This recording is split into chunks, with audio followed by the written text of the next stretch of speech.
covered this story last year, and now the final verdict is here. I also did say, it is most likely that the helper will be given asylum in the UK. Going back to her home country is a no-no. In Africa, anything goes. I understand that an adult can disappear without a trace. Frightening, and indeed perish the thought. What happened to her children? Her Oxford PhD, the reputation, and not to mention the whole career all gone in a flush. Hello everyone.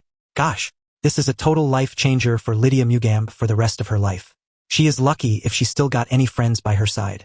In UK, if you do something so bad, friends will drop you like weed. Just like the Arabs, the rich Africans have a tendency always to exploit the poor, and they think it is okay. The housekeepers are overworked and severely underpaid. You find that he or she is a housekeeper, a cook, and a nanny. I know the type. Lydia Mugambe, a United Nations Criminal Tribunal judge and Ugandan High Court judge, was sentenced to 6 years and 4 months in prison at Oxford Crown Court after being found guilty of modern slavery offenses. The charges included forcing a person to perform unpaid labor, facilitating travel for exploitation, and conspiring to intimidate a witness.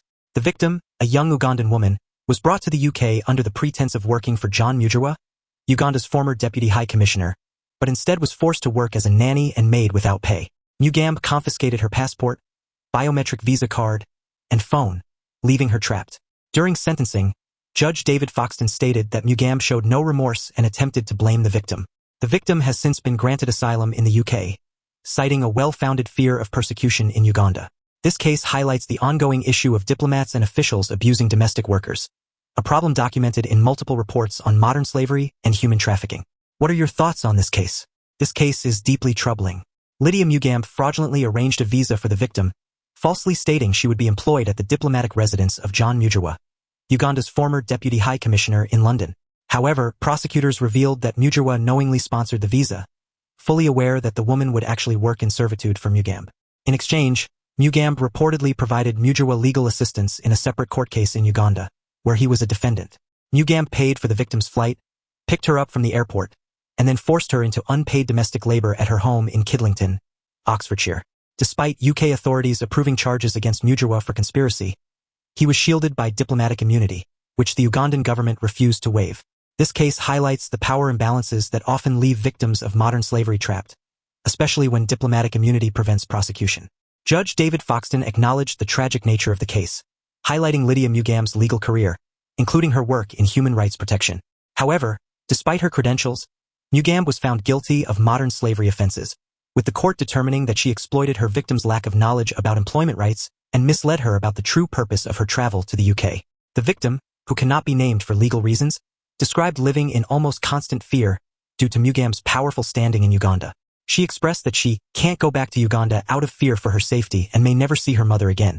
Prosecutor Caroline Haughey KC emphasized the significant imbalance of power between Mugambe and her victim, reinforcing how Mugambe took advantage of her position to control and exploit the young woman. This case underscores the harsh realities of modern slavery, particularly when powerful individuals abuse their influence. What are your thoughts on the court's handling of the case? This case continues to reveal troubling details. The Crown Prosecution Service authorized charges against John Mugerwa for conspiracy, but his diplomatic immunity prevented prosecution, as the Ugandan government refused to waive it.